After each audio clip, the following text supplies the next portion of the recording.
Kembalinya Dewa Perang bab 541-550. Novel Tun, bab 541. Untuk pernikahanmu, aku harus membuat pintu masuk yang megah dan memperlakukannya dengan sangat penting. Kamu harus bahagia, oke? Dengan itu, Levi berbalik dan pergi. Tidak, aku tidak akan menikah lagi. Tiba-tiba, Lauren berlari ke arahnya seperti dia sudah gila. Dengan suara kain robek, dia merobek lapisan luar gaun pengantinnya dan membuang aksesoris rambutnya. Berlari ke arah Levi, dia melingkarkan tangannya erat-erat di sekelilingnya. Buket di tangan Tristan jatuh ke tanah. Dia, dan semua orang yang hadir, tercengang. Dia tidak menikah lagi. Tidak ada yang mengharapkan hasil ini. Namun, dalam keadaan seperti itu, tidak ada yang berani menghentikannya atau mengatakan apapun. Aku tidak akan menikah, teriak Lauren, terdengar seperti dia tersedak. Levi hendak melepaskan pelukannya yang tiba-tiba ketika Lauren berbisik, bolehkah aku memelukmu sebentar? Tunggu sebentar. Levi mengangguk. Lauren menempel erat di punggung Levi, menikmati momen ini. Dia mengerti bahwa Levi hanya akan menjadi miliknya untuk saat yang singkat ini. Setelah itu, dia tidak akan ada hubungannya dengan dia lagi. Karenanya, yang dia pedulikan hanyalah momen yang tepat ini. Paling tidak, dia bisa merasa seperti dia memiliki Levi untuk dirinya sendiri untuk saat yang paling singkat. Semua orang menatap keduanya dalam diam. Setelah 1 menit, Lauren melepaskan tangannya dengan enggan saat air mata keluar dari matanya lagi. Dia akan kehilangan cinta dalam hidupnya. Aku tidak ingin kamu mengabaikan pernikahan demi aku, kata Levi dengan punggung menghadapnya. Tidak, aku sudah memikirkannya lebih awal. Aku tidak ingin pernikahan seperti ini, menikahi orang yang bahkan tidak aku sukai. Jika aku menikah, aku ingin melakukannya demi cinta. Cinta murni tanpa hal lain yang merusak. Dia, seru Lauren. Kemudian, dia menatap Tristan. Maaf, tapi aku tidak pernah menyukaimu. Aku menikahimu hanya untuk kepentinganku sendiri. Aku menghormati keputusanmu. Kami akan membatalkan pernikahan ini. Dengan susah payah, Tristan mengambil keputusan juga. Namun keributan lain segera pecah di antara kerumunan. Pernikahan ini, yang telah dipublikasikan sebagai pernikahan abad ini, dibatalkan. Namun penampilan Levi membuat semua orang menyadari bahwa pernikahan itu memang telah digagalkan. Itu adalah pilihan yang tepat untuk membatalkannya. Oke, selama itu pilihanmu sendiri. Dengan itu, Levi meninggalkan tempat tersebut. Melihat Levi berjalan menjauh ke kejauhan, Lauren tiba-tiba berteriak, "Selain kamu, aku tidak akan pernah menikah dengan orang lain." Setelah meneriakkan hatinya, Lauren ambruk ke lantai. Dia telah memutuskan bahwa dia tidak akan menikah seumur hidup. Sekarang setelah semuanya berkembang ke tahap ini, jelaslah bahwa Fletcher pasti akan hancur. Semua orang pergi secara bertahap. Sebelum garnisun pergi, mereka mengejek dengan dingin, "Kami menyuruhmu untuk bersiap secara mental, tetapi kamu mengabaikan saran kami. Kami juga akan pergi." Kane, Charles dan kelompok mereka pergi dengan ketakutan. Mereka hanya ingin kembali ke kota selatan sesegera mungkin. Jika mereka tahu apa yang akan terjadi, mereka tidak akan datang ke Northampton. Tiba-tiba, mereka teringat peringatan yang diberikan Seth ketika mereka turun dari kereta. Oh tidak, hari ini batas waktunya. Keringat dingin menghiasi dahi Charles.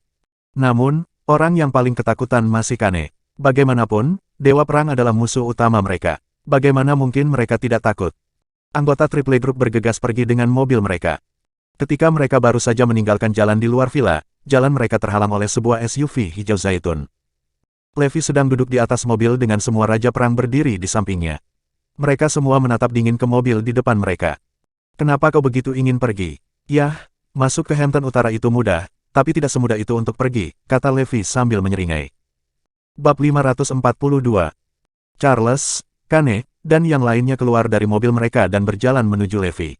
Kepala mereka terkulai ke bawah, membuat mereka terlihat seperti anak-anak yang telah melakukan kesalahan.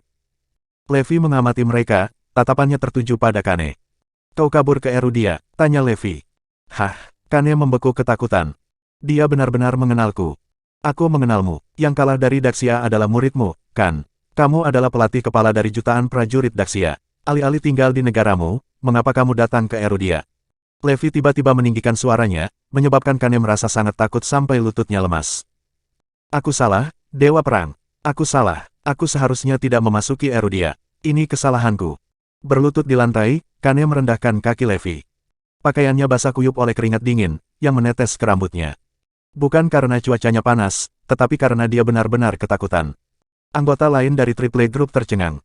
Tidak ada yang menyangka Master Taekwondo tertinggi di negara ini begitu menakutkan. Macan putih menjilat bibirnya, kedengarannya tertarik, dia berkata, Saya mendengar bahwa dia adalah Master Taekwondo terbaik. Saya ingin bertanding dengannya. Raja Perang, Macan Putih. Wajah Kane menjadi pucat saat dia segera mengidentifikasi pembicara dengan benar. Aku tidak akan berani, aku tidak akan berani, aku tidak berani melakukan apapun di Erudia. Kane diliputi penyesalan. Oh, betapa aku menyesalinya. Mengetahui God of War ada di Erudia, kenapa aku masih datang? Itu tidak akan terjadi, kamu seharusnya tidak datang ke Erudia. Jika kamu ingin pergi, kamu harus menerima pukulanku. Macan Putih berjalan ke arahnya. Ingat, kamu hanya bisa pergi jika kamu tetap berdiri setelah menerima pukulanku, tambah Macan Putih. Kane mengerti bahwa karena identitasnya, kematian sudah pasti begitu dia menginjakkan kaki di Erudia. Jika dia ingin meninggalkan negara itu hidup-hidup, dia harus menerima pukulan ini dan berusaha sebaik mungkin. Datanglah padaku, teriak Kane dengan marah saat dia menginjak tanah dengan bunyi gedebuk. Seperti yang diharapkan dari seorang master, gerakannya sangat kuat. Dia berdiri di sana tanpa bergerak seperti gunung yang tak tergoyahkan. Saat Macan Putih mendekat, dia tiba-tiba mempercepat dan melemparkan pukulan ke arah Kane. Mata Kane berbinar, dia bergerak secepat kilat.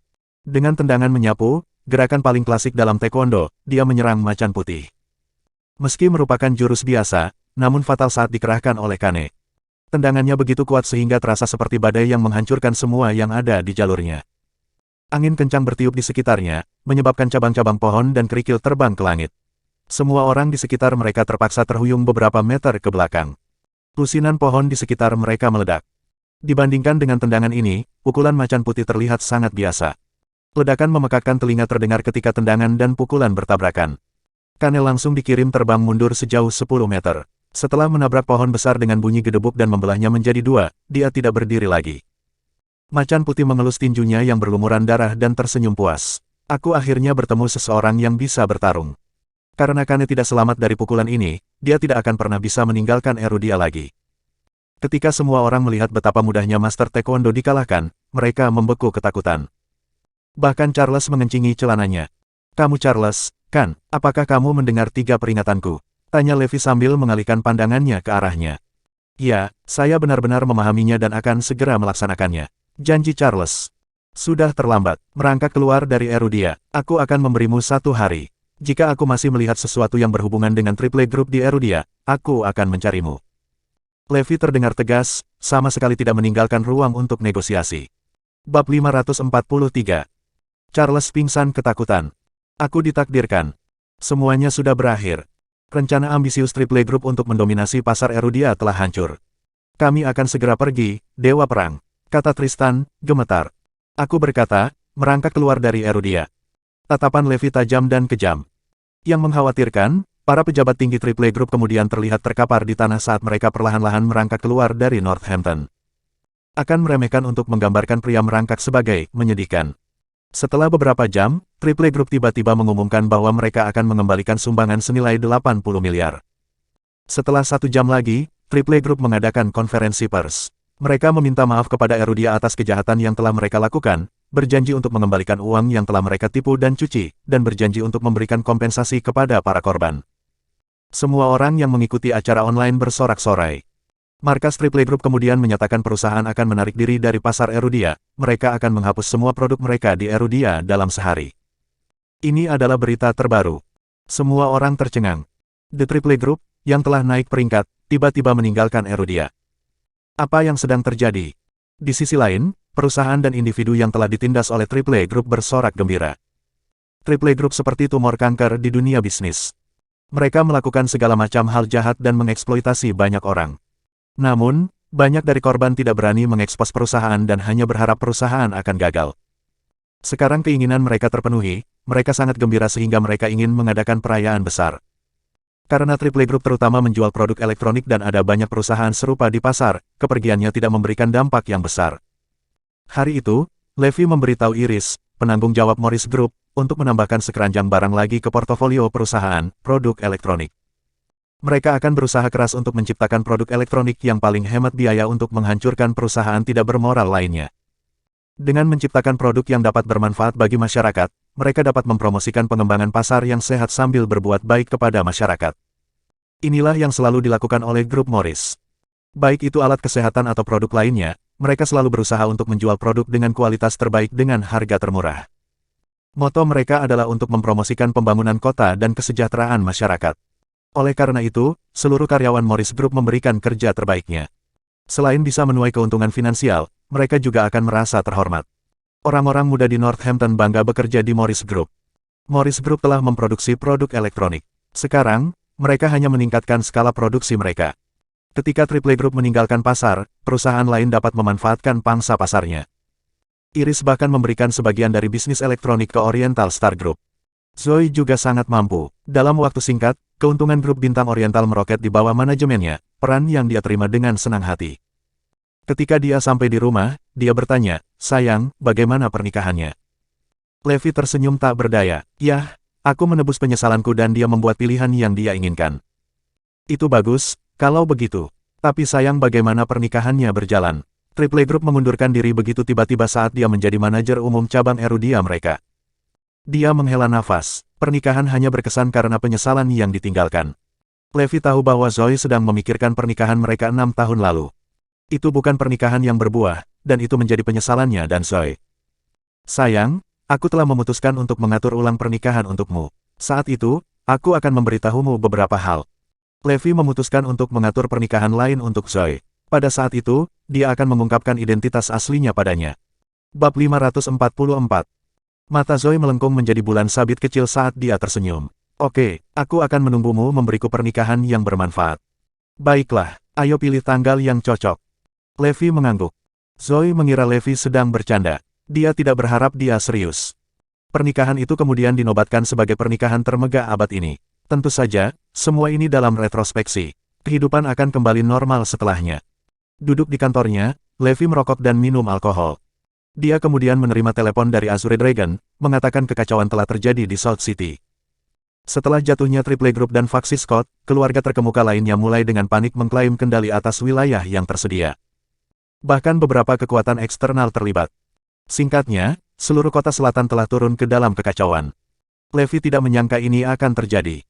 Awalnya, dia berpikir bahwa setelah menyingkirkan Scott dan Triple Group, Erudia akan menjadi damai kembali dan semua orang akan berperilaku baik. Namun, alih-alih memperingatkan mereka, tindakannya menyebabkan orang-orang ini menjadi gila. Bagi mereka, setelah runtuhnya dua kekuatan utama, mereka sekarang memiliki lebih banyak wilayah dan bisnis untuk direbut. "Sulit untuk mengendalikan kota selatan," kata Azure Dragon ragu-ragu. "Oke, saya pribadi akan melakukan perjalanan ke South City. Karena semua ini terjadi karena saya harus meluruskan semuanya." Kilatan dingin muncul di mata Levi. Pada malam hari, dia memberitahu Zoe bahwa dia akan pergi ke South City. Mata Zoe berbinar. "Itu benar, Abigail memberitahuku bahwa dia ingin kembali ke South City karena sesuatu yang mendesak telah terjadi dalam keluarga. Keluarga kulit hitam tidak mengatakan apa yang sebenarnya sangat mendesak, jadi orang tuaku sangat khawatir. Kembalilah bersama Abigail dan lihat apa yang terjadi pada keluarga hitam." "Tentu, tidak masalah," Levi menyetujui. Hari berikutnya tiba. Setelah Abigail memasuki mobil, dia langsung melingkarkan tangannya di leher Levi. "Levi, kau sangat kejam. Kenapa lama sekali kau tidak mengunjungiku?" Ekspresi kesal muncul di mata Abigail seolah-olah dia adalah istrinya. Levi mendorongnya ke samping dengan cepat. "Bicara saja seperti biasa, jangan sentuh aku." Abigail memelototinya dan berkata, "Apakah kamu bertemu seseorang baru-baru ini?"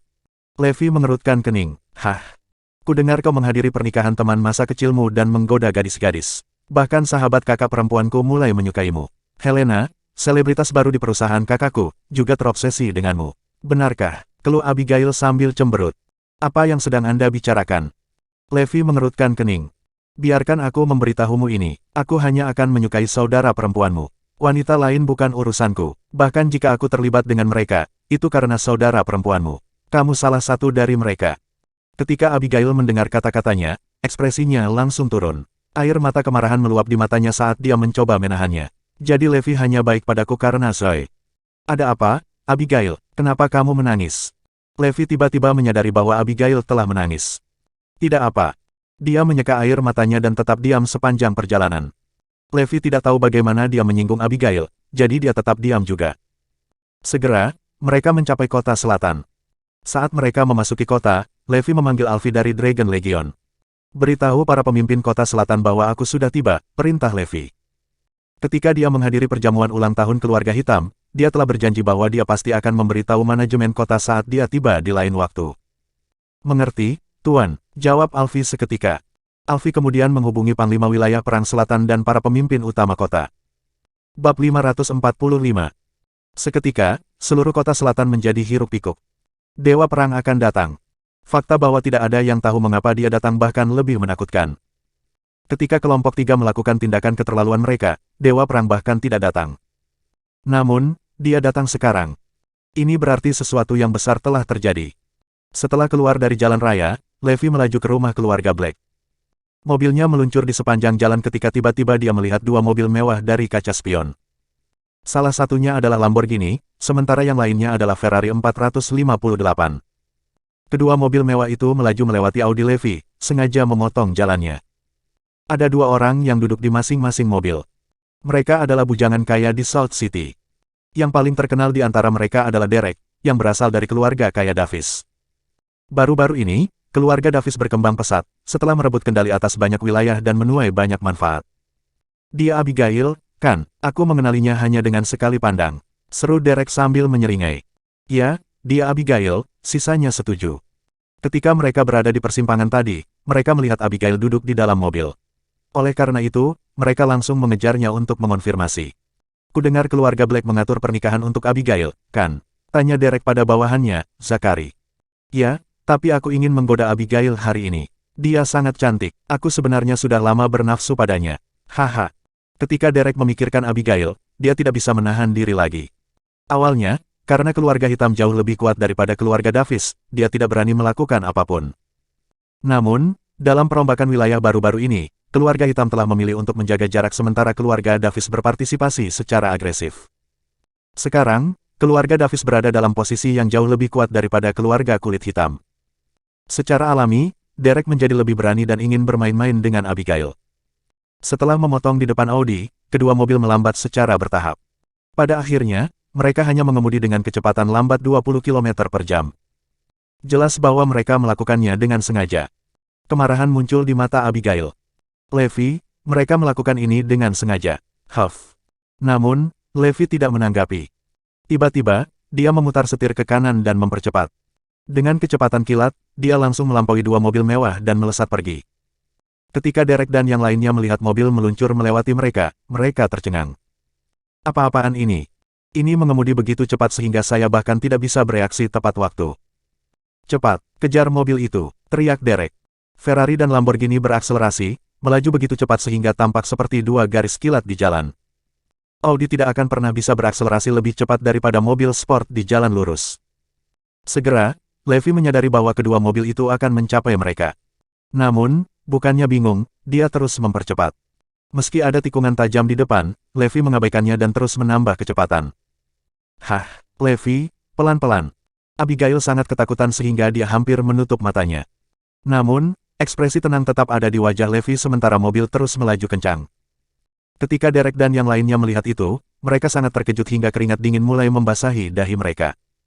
Sialan, apakah orang ini gila? Ada tikungan tajam di depan dengan beberapa lereng. Namun, dia masih berani berakselerasi. Seru Derek kaget. Ya, belokan seperti ini paling rawan kecelakaan. Apakah dia masih berani berakselerasi? Dia pasti sudah gila. Mungkin lebih aman jika mobil sport meluncur melintasi tikungan. Tapi sedan saja, gila. Lamborghini dan Ferrari mulai melambat, ingin melewati tikungan dengan mantap. Namun, Audi di depan berlari ke jalan melengkung saat berakselerasi. Mereka terkutuk, mobilnya akan hancur dan penumpangnya pasti akan mati. Abigail yang malang, dia sangat cantik. Bahkan Derek menutup matanya dengan putus asa. Bab 546. Hah. Namun, semua orang tampak histeris di detik berikutnya. Audi melayang dalam lengkungan yang terkendali saat menyapu tikungan tajam di jalan dengan jeritan. Apa? Bagaimana itu tidak mungkin? Mata semua orang menonjol keluar dari rongganya. Di Audi. Levi menyeringai. Kamu bisa membuka matamu sekarang, Abigail. Setelah Abigail membuka matanya, dia menemukan bahwa mobil itu melaju dengan mantap di sepanjang jalan yang lurus. Kita sudah melewati belokan mematikan itu. Abigail memiliki ekspresi terkejut di wajahnya. Ada banyak tikungan tajam di sepanjang jalan ini, tapi Levi tidak melambat sama sekali. Sebagus apapun performa Audi, di jalan lurus, kecepatannya tidak bisa dibandingkan dengan dua mobil sport lainnya. Terlepas dari kekurangan itu, Levi berhasil menyalip dua mobil sport lainnya dengan sangat cepat karena dia tidak melambat di tikungan tajam manapun di sepanjang jalan. Mereka mencoba mengejar, tetapi tidak berhasil. Audi sudah benar-benar menghilang dari pandangan mereka. Suci asteris asteris asteris. Derek benar-benar berlantai. Dia telah bergabung dengan banyak klub balap terkenal sebelumnya, tetapi dia belum pernah melihat pembalap yang begitu terampil. Bawa dia ke saya ingin dia menemukan contoh ini. Derek berteriak. Segera setelah itu, Levi dan Abigail dengan cepat tiba di kediaman keluarga Black. Begitu orang kulit hitam melihat Abigail, mereka sangat gembira. Namun, ekspresi mereka berubah saat mereka menatap Levi. Baik Robert dan Meredith mengakui Levi hanya karena rokok dan minuman keras khusus yang dia berikan kepada mereka sebelumnya. Tuan dan Nyonya Black, apakah Anda masih memiliki cukup rokok dan minuman keras khusus? Levi bertanya sambil tersenyum. Ya, itu mungkin bisa bertahan selama beberapa tahun, jawab Robert. Sementara itu, Bailey dan yang lainnya memelototi Levi. Pamela, sebaliknya, mencibir dan berkata lebih jauh, apakah menurutmu Russell akan membawakan kita sesuatu yang kurang dari yang dia berikan? Ya, Russell yang membawanya untuk kita. Apa hubungannya denganmu? Yang lain mencibir padanya. Setelah melihat ini, Abigail dengan cepat mengubah topik pembicaraan. Kakek, nenek, mengapa kamu memanggilku kembali begitu tiba-tiba? Aku takut setengah mati ketika kamu mengatakan sesuatu yang serius terjadi. Mendengar itu, Levi mengangkat telinganya juga. Bagaimanapun, Zoe telah menugaskannya untuk pekerjaan ini. Dia hanya akan merasa lega setelah memastikan keluarga hitam aman dan sehat. Pada saat itu, Bailey dan Pamela saling bertukar pandang dengan bersemangat. Robert juga memiliki ekspresi serupa di wajahnya. Aku akan melakukan kehormatan. Seseorang telah mengajukan lamaran pernikahan. Meredith mengumumkan. Abigail terkejut dan menunjuk dirinya sendiri dengan terkejut. Hah, untukku? Ya, benar. Kepala kakekmu dan aku secara pribadi akan menemani cucunya datang ke sini besok untuk lamaran resmi. Dia menyukaimu.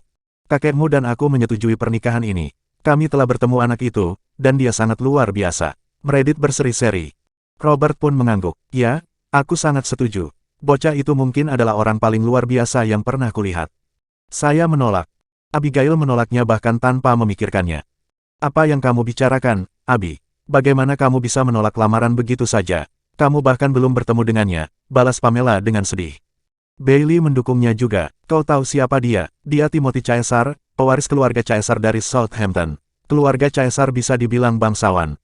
Ketika keluarga kaya dari seluruh Erudia melampaui tingkat pengaruh tertentu, mereka tidak hanya dinilai dari status ekonomi mereka tetapi lebih sering dari kekuatan fisik mereka dan kehadiran master seni bela diri dalam keluarga. Keluarga seperti itu tidak ditangani dengan cara biasa. Jika melebihi keluarga Gonzales dari Northampton serta keluarga berpengaruh lainnya seperti Robinsons, status royalti akan diberikan. Keluarga yang dianggap sebagai bangsawan sama sekali tidak dibangun dari awal hanya beberapa dekade yang lalu. Sebagian besar royalti memiliki sejarah lebih dari 1 abad dan merupakan keluarga terkemuka yang diturunkan dari generasi ke generasi. Bab 547. Keluarga-keluarga ini dapat ditelusuri kembali ke beberapa abad. Dalam istilah yang lebih sederhana, keluarga kerajaan didirikan oleh kerja keras beberapa generasi selama berabad-abad. Itu bukan level yang bisa dicapai oleh orang normal sendirian hanya dalam beberapa dekade. Inilah perbedaan antara keluarga kaya dan keluarga kerajaan. Hanya ada segelintir keluarga di Erudia yang berstatus kerajaan. Southampton, misalnya, adalah pusat ekonomi Erudia. Disitulah keluarga kerajaan sejati tinggal. Erudia, di sisi lain, tidak pernah memiliki hak istimewa untuk memiliki keluarga kerajaan. Dan pria yang diatur untuk menjadi tunangan Abigail, Timothy Caesar, berasal dari klan kuasi kerajaan. Klan kuasi kerajaan sedikit lebih kuat daripada keluarga kaya biasa tetapi beberapa dekade lagi untuk menjadi bangsawan sejati. Meskipun begitu, keluarga Caesar berhasil menghancurkan semua keluarga di Erudia. Bahkan Scott Yates dan keluarganya bukanlah tandingan mereka.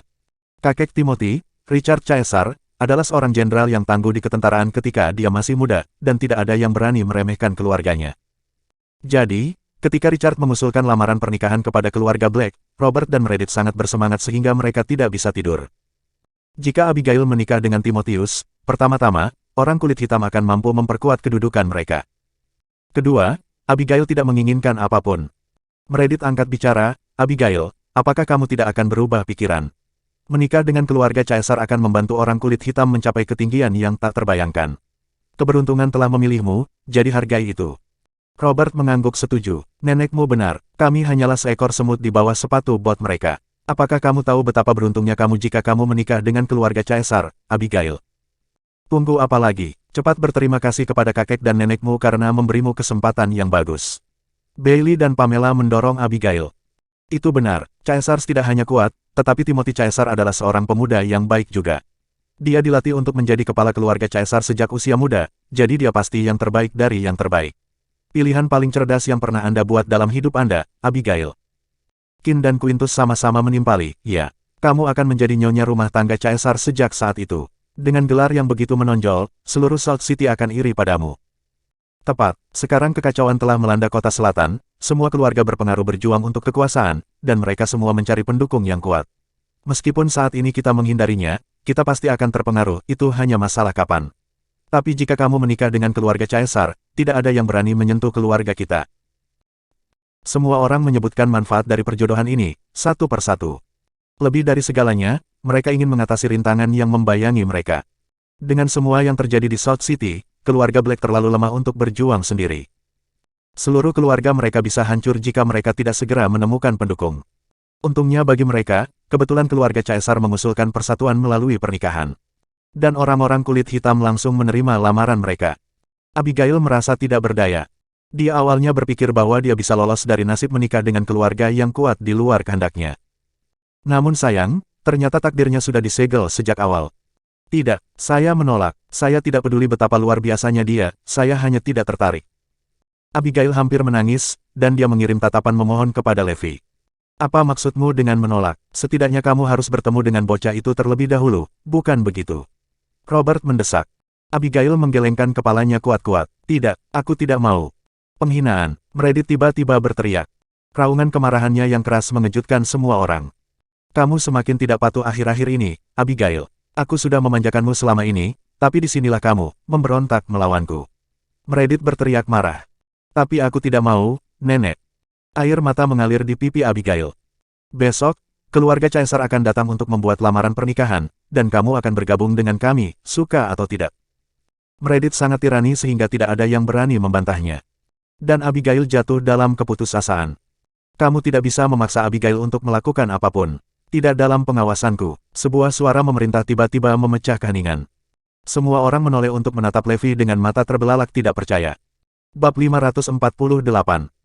Pernyataan otoritatif Levi segera membawa Abigail kembali ke akal sehatnya. Betul sekali. Jadi bagaimana jika mereka berasal dari latar belakang yang kuat? Bisakah mereka lebih kuat dari saudara ipar saya? Abigail langsung beringsut mendekati Levi. Aku hanya akan mendengarkanmu, Levi. Sebagai satu, semua Black mengalihkan pandangan mereka kembali ke Levi lagi. Maaf, tapi Anda pikir Anda siapa? Apa yang memberi Anda hak untuk berbicara di sini? Jonathan terlihat sangat marah. Pada saat yang sama, Leonard mendorong kacamatanya lebih tinggi ke atas jembatan hidungnya, tampaknya juga kesal. Tepat, beraninya kamu berbicara dengan orang tuamu sedemikian rupa. Apakah kamu kehilangan akal? Bahkan anak-anak, Qin dan Quintus, marah. Mereka sangat ingin memberinya beberapa tamparan keras. Adapun Bailey dan Pamela, mereka juga marah. Sejak kapan urusan putriku menjadi urusanmu? Bailey benar-benar mengucapkan kata-kata itu. Robert memelototi Levi, sedangkan Meredith tidak tahan melihatnya. Keluar dari rumah kami sekarang juga. Kamu tidak diterima di sini. Dari semua anak muda yang saya besarkan sejak muda, tidak ada dari mereka yang berani berbicara seperti itu kepada saya. Meredith mengarahkan jarinya ke Levi saat dia memarahinya.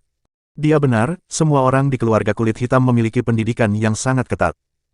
Anak-anak muda tidak pernah berani mengangkat suara mereka di depan Meredith atau Robert. Oleh karena itu, Levi langsung memprovokasi mereka adalah kekejaman terus-menerus. Mata Levi berkilat dengan sedikit kemarahan. Aku tidak akan membiarkan siapapun memaksa Abigail melakukan sesuatu yang tidak ingin dia lakukan. Kenapa kau menatapku seperti itu? Keluar sekarang, teriak Meredith. Abigail takut masalah ini akan meledak menjadi sesuatu yang serius, jadi dia dengan cepat menyela, kenapa kamu tidak pergi dulu, Levi? Aku akan memeriksa semuanya besok. Lagi pula aku tidak harus menyetujuinya. Dengan itu, Levi akhirnya pergi di bawah desakan ringan Abigail. Kakek, nenek, jangan salahkan Levi. Aku akan pergi besok, oke. Abigail berjanji. Sekarang lebih seperti itu.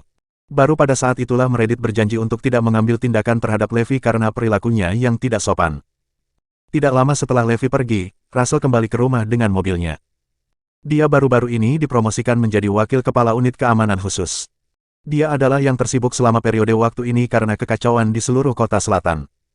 Meski begitu, ketika dia mendengar bahwa Levi sedang berkunjung, dia segera meletakkan semuanya dan bergegas.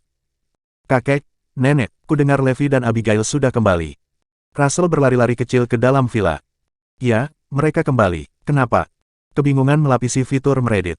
Hei, Abigail. Wow, kamu bahkan lebih cantik dari terakhir kali aku melihatmu. Setelah Russell memberi Abigail salam acuh tak acuh, dia segera mengalihkan pandangannya ke sekeliling. Di mana Levi? Maksudmu B*** itu, Levi. Dia baru saja diusir oleh nenek. Jonathan menyatakan dengan tidak senang. Russell terhuyung mundur, hampir jatuh ke tanah. Wajahnya pucat pasi dan seputih kain. Apel Adamnya terayun-ayun saat dia menelan ludah sebelum bertanya dengan rasa malu terpancar di wajahnya, apa? Levi diusir dari rumah. Tet ini. Russell merasa kepalanya berputar. Mereka benar-benar mengusir Dewa Perang. Di mana mereka menemukan keberanian untuk melakukan itu? Mengapa? Oh mengapa, saya tidak datang lebih awal? Ya, dia berbicara kembali dengan kakek dan nenek. Dia beruntung dia hanya diusir. Jika terserah padaku, aku akan memukulnya dengan baik dan memberinya pelajaran. Qin menggerutu. Apa? Russell merasa tekanan darahnya melonjak. Dia ingin memberi pelajaran siapa? Bolanya terbuat dari apa? Baja. Biarkan aku pergi mencari Levi. Russell melesat keluar segera setelah itu. Hah, ada apa dengan Russell? Jonathan bingung, bertanya-tanya mengapa putranya bertindak begitu di luar karakter. Ya, aku juga melihat sesuatu yang aneh tentang Russell. Dia bertingkah aneh ketika kita menyebut Levi seolah-olah Levi adalah sosok yang kuat, Robert menambahkan. Yang lain sama-sama bingung saat mereka mengangguk setuju. Bab 549. Yang mengejutkan semua orang, Reddit tertawa. Kalian semua terlalu emosional. Russell adalah kebalikan dari itu, dan itu adalah sesuatu yang tidak ada di antara kalian yang bisa memahaminya. Apa maksudmu, nenek? Tanya Qin. Russell adalah pria yang rendah hati dan sopan. Dia mengesampingkan emosinya dan memperlakukan semua orang secara setara. Jadi, meskipun Levi AB dia tetap memperlakukannya sebagai keluarganya. Kemampuannya untuk tetap rasional dalam setiap situasi sangat penting. Alasan keberhasilannya. Reddit mengagumi Russell karena itu. Ya, kita tidak bisa dibandingkan dengan Russell dalam aspek ini. Banyak yang perlu kita pelajari darinya. Semua orang menghujani Russell dengan pujian. Sementara itu, bahu Abigail merosot tak berdaya. Itu karena Russell tahu identitas asli Levi. Jika Russell tahu tentang situasi di sini sekarang, dia pasti akan tertawa dan mengatakan sesuatu seperti, kemampuan saya untuk tetap rasional. Dia dewa perang sialan, demi Tuhan. Pada saat yang sama, Alfie datang untuk menjemput Levi secara pribadi dari kediaman keluarga Black. Dia selalu mematuhi Levi tanpa satu pertanyaan atau protes. Alfie mengenakan pakaian kasual dan mengendarai mobil biasa. Mereka menjaga profil yang sangat rendah. Tuan, para pejabat di kota selatan semuanya bersikap rendah hati sesuai perintah Anda. Malam ini, mereka ingin Anda bergabung dengan mereka untuk makan sederhana, dan mereka berjanji bahwa itu tidak akan berlebihan. Alfie melaporkan dengan suara rendah. Tentu, aku akan bergabung dengan mereka untuk makan malam-malam ini, jawab Levi. Kemudian, Alfie mengantar Levi ke South War Zone terlebih dahulu. Selain Zoe, satu-satunya tempat yang terasa seperti rumah bagi Levi adalah pangkalan militer. Sementara itu, Russell sedang menyisir seluruh kota selatan mencari Levi. Di tengah pencariannya, dia mendapat telepon dari Reddit. Russell, saya baru saja menerima kabar bahwa keluarga Caesar dari Southampton telah tiba. Bisakah Anda menjemput mereka dan mengatur agar mereka menginap di villa tropis kami? Baiklah, nenek, serahkan saja padaku. Setelah itu, Russell segera pergi menemui keluarga Caesar. Mereka memiliki 3 mobil secara total. Sebuah Rolls-Royce membuntuti di belakang sebuah mobil biasa yang bertugas membersihkan jalan di depan, sementara sebuah Toyota Elva muncul di belakang. Seorang pria tua dan seorang pria muda duduk di kursi belakang Rolls-Royce. Pria tua itu berambut putih dan mengenakan pakaian tradisional. Orang sering tertipu oleh usianya, tetapi pandangan yang lebih dekat menunjukkan bahwa matanya memiliki kilatan berbahaya bagi mereka. Kepala keluarga Caesar, Richard Caesar, adalah seorang jenderal yang ganas di ketentaraan selama tahun-tahun awalnya, tidak pernah menunjukkan belas kasihan kepada mereka yang melewatinya. Setelah mengundurkan diri, dia tetap tak tersentuh di Southampton. Dia bersandar pada tongkatnya, sementara di sampingnya duduk seorang pemuda berkulit putih dengan sepasang kacamata berbingkai emas. Dia tidak di sini untuk liburan, meskipun dia ada di sini karena dia adalah calon pelamar Abigail, Timothy Caesar. Selain menjadi pewaris bujangan nomor 1 di Southampton, dia juga anggota dari Southampton Prince Gang. Tujuan kunjungannya tidak sesederhana yang dipikirkan semua orang. Dan lamaran pernikahannya dengan Abigail hanyalah tipuan. Dia ingin mengambil alih kota selatan melalui keluarga hitam dan menghasilkan banyak uang darinya. Keluarga Caesar berencana untuk menyerang kota selatan dan memperluas kekuatan mereka. Semuanya memiliki motif tersembunyi. Saat itu, Richard menjelaskan kepada Timothy soal lamaran pernikahannya kepada keluarga Black. Ya, kakek, aku mengerti. Wanita hanyalah alat. Aku akan menikahi Abigail sesukamu. Kilatan dingin melintas di mata Timothy. Richard mengangguk puas. Ya, kamu benar. Setelah kami menetapkan posisi kami di South City, kamu bisa berurusan dengan Abigail sesukamu. Ya, kakek. Sudut mulut Timothy terangkat. Yang ada di pikirannya sederhana. Dia akan menggunakan pernikahan sebagai kedok dan memperlakukan Abigail sebagai mainannya. Russell segera tiba untuk membimbing Richard dan rombongannya ke Tropical Villa, membiarkan mereka menetap di sana. Sekelompok orang tiba tidak lama setelah Russell pergi. Bab 550. Orang-orang ini adalah pewaris muda dan kaya, yang semuanya berasal dari keluarga paling terkemuka di South City. Melvin Jacob, Silas Ferguson, Channing Jackman, serta Derek Davis semuanya hadir. Keluarga mereka semua secara aktif berpartisipasi dalam pertempuran wilayah baru-baru ini yang berkecamuk di seluruh kota selatan, menuai banyak manfaat dalam prosesnya. Mereka semua mencari pendukung kuat dari Southampton. Segera setelah mereka mengetahui bahwa keluarga Caesar dari Southampton sedang berkunjung, mereka bergegas untuk menjilat mereka. Ketika Richard melihat betapa bersemangatnya mereka untuk menyenangkan, dia dengan lembut berkata kepada Timothy, membangun hubungan yang baik dengan keluarga lokal South City dapat bermanfaat bagi kami dalam jangka panjang. Silakan dan lihat tamu kami, Timothy. Timotius mengangguk. Aku mengerti, kakek. Tuan Caesar, karena ini pertama kalinya Anda di South City, menyambut Anda adalah hal yang paling tidak bisa kami lakukan. Melvin dari keluarga Jacob adalah yang pertama berbicara. Tidak peduli berapa banyak mereka memamerkan kekuatan mereka di South City, mereka tidak ada apa-apanya dibandingkan dengan pewaris nomor 1 Southampton. Menambahkan fakta bahwa dia adalah anggota dari Southampton Prince Gang, seluruh wilayah selatan negara itu menyadari jumlah kekuatan yang dia pegang. The Prince Gang adalah organisasi yang mirip dengan klub yang dibentuk oleh ahli waris paling kuat di Southampton. Setiap anggota organisasi berasal dari klan kuasi kerajaan atau keluarga kerajaan. Anggota geng pangeran adalah sekelompok liar yang melakukan apa yang mereka inginkan. Mereka tidak menjawab siapapun. Selain bermain-main, mereka menciptakan reputasi untuk diri mereka sendiri. Tidak ada yang berani main-main dengan mereka yang mengasosiasikan diri dengan geng pangeran. Tujuan akhir dari ahli waris muda yang tinggal di South City adalah untuk meniru Southampton Prince Gang, dan mereka melakukannya dengan mendirikan klub mereka sendiri. Sayangnya, klub mereka terlalu jauh di belakang geng pangeran dalam setiap aspek.